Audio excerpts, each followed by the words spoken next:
Maybe I might have to swallow my pride and send a bunch of messages and get rejected 99% of the time, but that's being resourceful. It's using what you have to get what you want, using what you have to get more of what you need. At the end of the day, that is what to do when you want to make progress. The key here is you have to understand how to influence people if you want, and you have to know what they value. You can't influence someone if you don't know what they value. Ladies and gentlemen, welcome back to another very special, as always, episode of Next Level University, where we teach you how to level up your life, your love, your health, and your wealth. You didn't do the thing on the TV like you usually do. We hope you enjoyed our latest episode. It was last week's live podcast, Having Difficult Conversations. Today, episode number 730, How Do You Make Progress When You Are Broke? We are going to be talking about resources versus resourcefulness. Strong work, strong intro. I do. Thank you, I appreciate that. So I'll never forget when I first listened to Tony Robbins' TED Talk, and he talked about the difference between being resourceful and having resources. And I actually recommended a book to Kevin a while back called Stretch. Yes, very good. And the concept is that some people are trying to go out and find the resources, and other people are trying to be as resourceful as they can with the resources they have so that they can attract more resources. Now, it sounds kind of the same, but they're actually very, very different lives. And the tangible example that I wanted to give is when the gyms closed at the beginning of 2020 during COVID. I actually immediately gathered all of my weights.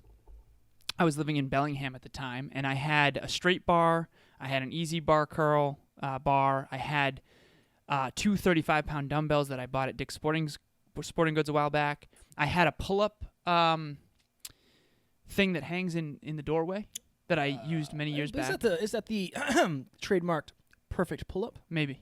It has the hammer and the regular grip. It's that perfect pull-up. And I remember I was doing workouts, and I even had little 10-pound dumbbells as well that I would use for lateral raises. But my point is this. I was later that summer during 2020. So Emilia, Bianca, and I used to go to the gym together often prior to COVID, and we were all bulking.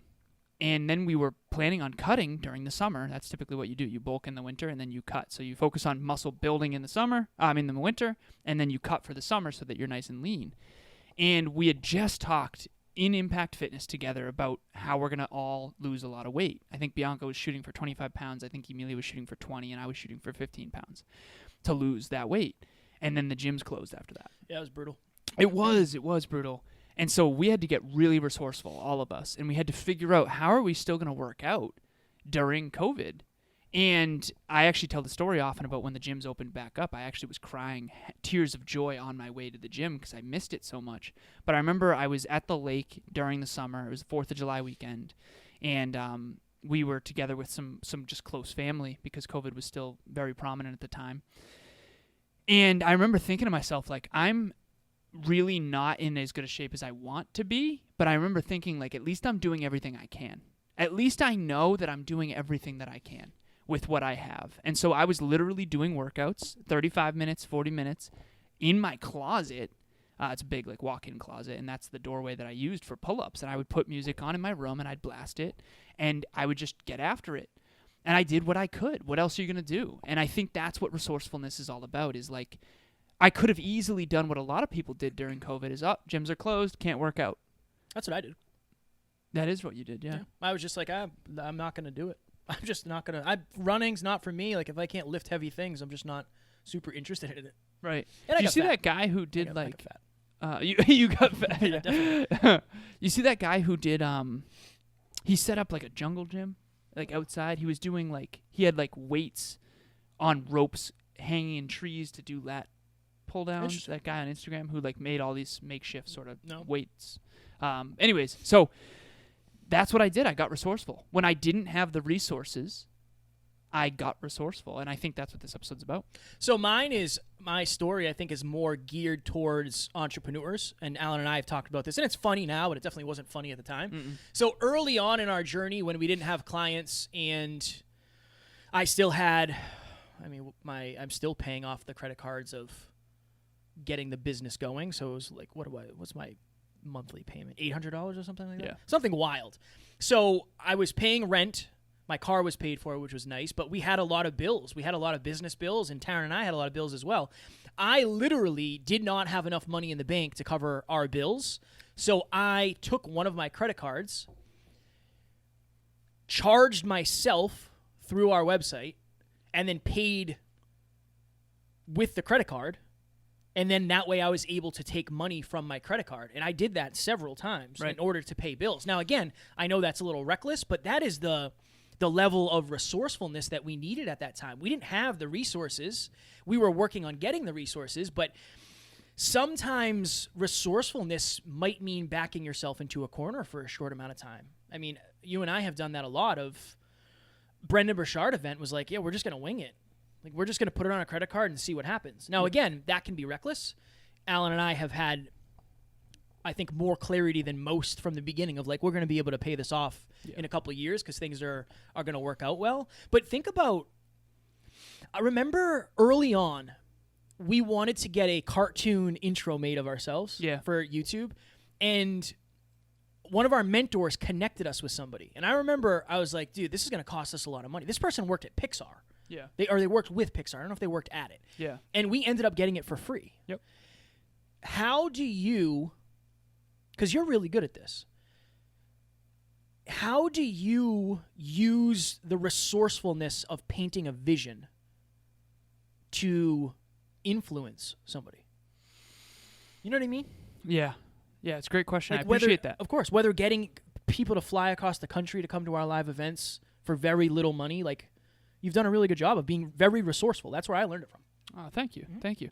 I think growing up with very little money, I always had to, well, when I was 14, just to give a little backstory, from 2 to 14, I had a stepfather who did make a really good income. But when my stepfather left, we had no income as a family. I mean, my mom was a lunch lady, but that wasn't enough for the lifestyle that we had at that time. So I actually got like free, a reduced price lunch. I remember my lunch was 60 cents, and at one point it was actually free. And I got financial aid and all that. So I've always kind of had to be resourceful. And I learned that from a young age because I had abundance. And then, you know, to literally the point where we were building as a family a custom yacht that was $250,000. And that was back in the early 2000s. So now that would be $500,000. To like literally I get free lunch. So that's drastic adversity where I learned resourcefulness. And my mom, when my father passed away, always needed to learn how to be resourceful too. So I do think I got that from her. But to answer your original question, what Kevin's referencing is at Top Notch Live 2020, we had 6 other speakers. So Kevin and I were each speakers. There were 8 speakers total. Some would say we were the best. some would say. No, I don't think so. No, but we're getting better. So the 6 other speakers, though, we basically got them there, for free. They volunteered their time. Yeah. But the way that we did that, I remember talking to Amelia about this, and she's like, wait a minute, you got every single one of those speakers to come fly, in some cases, across the country or drive from New York or whatever, without a contract? And I was like, yeah. And she's like, she's from real estate, so she's like, that's unheard of. In real estate, you can't get anything done without a contract. And I said, honestly, it's just understanding what people value. And the opportunity was there. I mean, you're going to speak to a room of 200 people. You're going to have an opportunity to master your craft in speaking. You're going to be on a stage. You're going to get footage that you can then repurpose on YouTube. You're going to be able to get a booth where you promote your products and services. Yeah. You know, there was so many whys. I remember stacking the whys. I had 7 reasons why it was critical for them to come, and all of them agreed, and it was a huge opportunity. And the networking, I mean, the speakers you're going to meet, Brant Pinvidic was actually headlining that event, and we put together a DJ, and we had a videographer, and we had a photographer from Italy who's now on the team, Alessandro.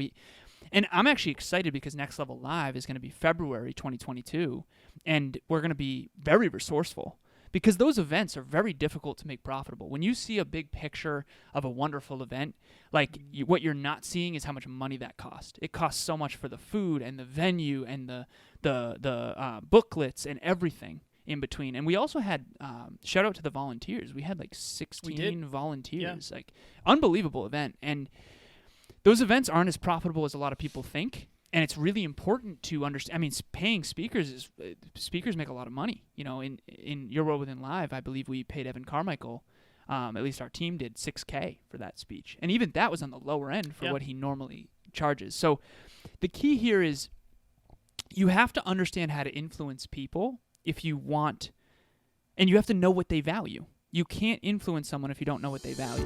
What's going on, everybody? My name is Branden Lowe. I am the host of the Decide and Design podcast, and I'm also part of the NLU team. I wanted to give a shout out to Kevin and Alan real quick. So when I first started working for Kevin and Alan, they asked me, what kind of skills do you have? What can you bring to the table? And I was honest and transparent with them. I was like, I don't have a lot of computer skills. I don't have a lot of sales skills or business skills, but I'm willing to work hard. And they decided to take a chance on me and give me a huge opportunity based off of my character. And when they did that, that really showed me what types of people that Kevin and Alan are. I mean, amazing guys who really have been mentoring me, coaching me, and taking me under their wing and completely changing my life. I now host a podcast. I'm on the team. I'm connecting with amazing people, and I'm becoming the man that I was truly meant to be, and it's because of these two amazing guys. I have nothing but amazing things to say about them. I love you guys. Thank you so much for giving me this opportunity, and if you have the chance to work with Kevin and Alan, I highly, highly recommend it. So, for example, if Kevin loves MMA and I'm friends with an MMA fighter who's coming to our event, and I can say, hey, Kev, you're going to get a chance to meet one of your heroes, Linton Vassell. You should really come here. Would you mind adding value and speaking for free, but you'll get a chance to meet Linton? Then he would be like, hell yeah, let's do it. And then on top of that, you're going to change people's lives. You're going to have footage for your YouTube, blah, blah, blah. It keeps going on. In the workbook, we'll have your name. We'll plug your Instagram handles. You just have to understand what someone's goals and dreams are. This is really what influence is, in my opinion. And then I'll sort of move on from this. Core aspirations, core values, core beliefs. If you know what someone aspires to, you know what someone values, and you know what they believe, you can make sure you fit into that alignment. Is this aligned for you? The answer is yes, because I know what you aspire to, I know what you value, and I know what you believe, and all I have to do is communicate why that is. And right now, we're hoping to have David Meltzer as our headliner for Next Level Live 2022 in February, and I'm talking to one of the presidents of his company, Colleen, and I'm fairly confident that we're going to get him there.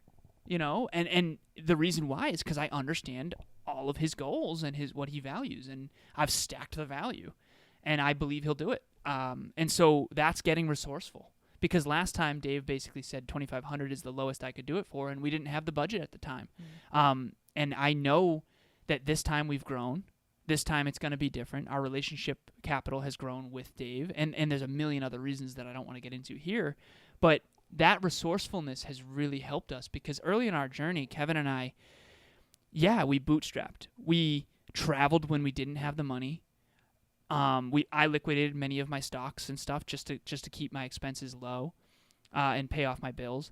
But like the moment we didn't have money, we went to the drawing board and we said, okay, we're not going to stop this train. The podcast is rolling, and we're going to succeed no matter what it takes. I got resourceful to the point where I was landscaping on the side. I got resourceful to the point where we were both coaching for $50 per call.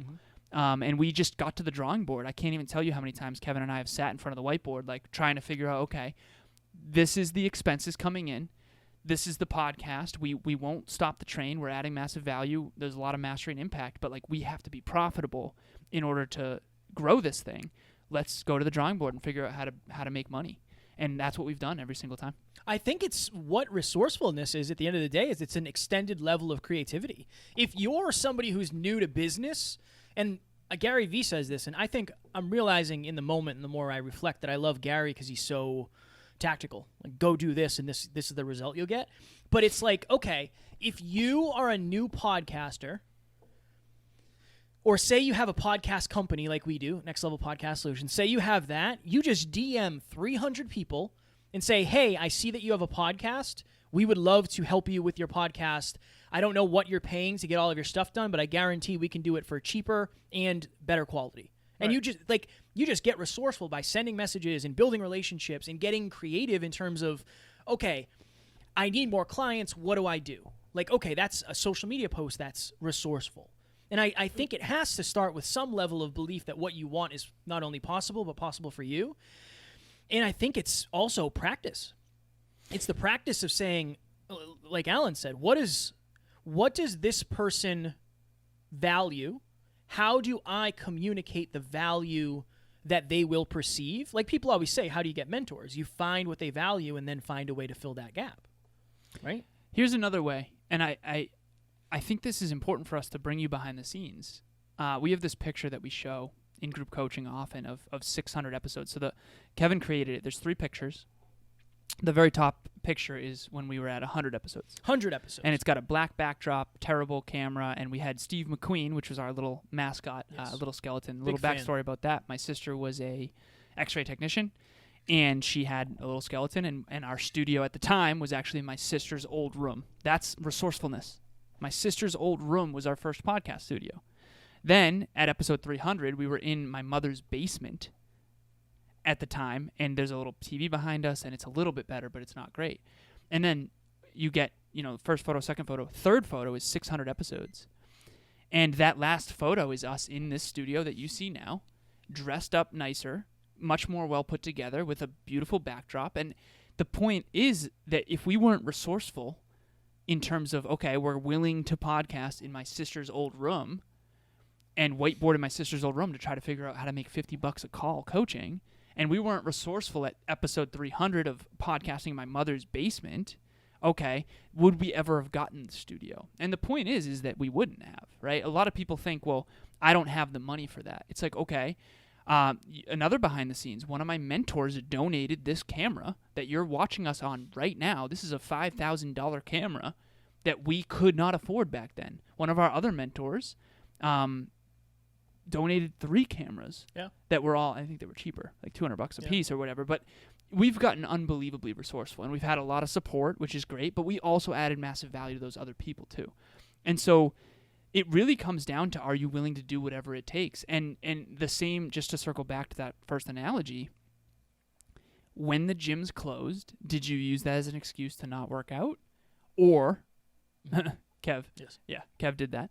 But honestly, if it had closed for a full year, you would have found a way. Yeah. You would have I figured did. something out. I ordered kettlebells and stuff, but then it was like, I knew the gyms were opening. There was an end date in sight. So I was like, honestly, I'll just use this as an opportunity to rest my body for the first time in 15 years. Exactly. And so that's a different scenario. But when the gyms closed, there's 2 options. 2 options. 1, you get resourceful and find a way to train anyway. Or 2, you say, I can't train, the gyms are closed. My question for everyone out there listening, and then we'll go, is who's better off in the long run? And if the gyms had closed for 2, 3, 4 years, I mean, the difference between that first person and that second person, aka the resourceful person versus the non-resourceful person, is leagues apart. How do you make progress when you're broke? You get creative and you stay committed to the fact that it's non-negotiable not to. If you really, really want what it is you're chasing after, like, we could do an entire episode on things that we've done in terms of getting creative, but we don't want to make this entirely about us, even though it usually is a lot about us. But there's been so many things because it's a non-negotiable for us not to do this. And if you have that thing, if that's what you're trying to get resourceful with, then it's just that commitment that, look, I'm going to do whatever it takes. Maybe I might have to swallow my pride and send a bunch of messages and get rejected 99% of the time, but that's being resourceful. It's using what you have to get what you want, using what you have to get more of what you need. At the end of the day, that is what to do when you want to make progress and you don't have the resources, you don't have the money, you don't have the whatever it is, the shiny objects that you need. Before we go, I did say, there's one thing that I feel super compelled to share very quickly. I have a dear, dear friend of mine who, when I first met him, was making $14 an hour as a personal trainer. And here we are 5 years later, and he was very successful in real estate and had $90,000 wired into his bank account. And this is someone who quite literally learned how to survive on very, very, very little income. Now take that resourcefulness of 5 years of bootstrapping, just trying to figure out how to survive with very little resources. Now give that person the resources. Holy crap. The point is he learned how to stretch a dollar. Now what's he going to be capable of when he has all the dollars, right? So just understand that becoming resourceful is a skill that never goes away. And then when you have the resources, so for example, Kevin and I, now we're starting to get the resources, but the resourcefulness will keep staying. I know a lot of people who have a lot of resources and very little resourcefulness, and I would take our end of the bargain any day of the week, because once we get the resources, we can really proliferate everything we're doing with those resources because we've started with so little. Yeah, it's a level of training you won't have unless you do it. Exactly. Right? If you don't have to do it, you won't know what to do with it. That makes sense? It's like if you've never ran with bare feet and you only know how to run with like the perfect shoes. You're on this running kick. I know, I am. If you've only ever run with like the best track shoes and then all of a sudden track shoes go away, now you can't run. Yeah. Versus Versus someone who is running in bare feet and now suddenly has amazing track shoes. I think of the there's a meme. I don't know where it came from or who shared it originally or whatever, whose it is. But I think it's this person in, I don't remember the exact frame, but it's this person that's felt like they fell into a hole and there's a bunch of like branches down there. There's two things you can do. You can use the branches to build a fire or you can build a ladder. Like those are both levels of resourcefulness, but the resourcefulness to build a ladder and get out of there is a way more sustainable level than building a fire, staying warm for the night, and then maybe starving to death. One of them gets you comfortable where you are. The other one helps you climb out. Yes. That's fire. Boom. Fire. And a fire analogy. Nice. With a fire. Not bad. Ladies and gentlemen, our next episode, tomorrow, 731, last week's live Q&A, how do I express my truth to someone who can't handle it? So that is from our Having Difficult Conversations live podcast. Also, as Alan mentioned, February what? 19th. We Saturday. are going to be doing Next Level live in Worcester, Massachusetts. Obviously barring COVID things, but our plan is 100% go right now.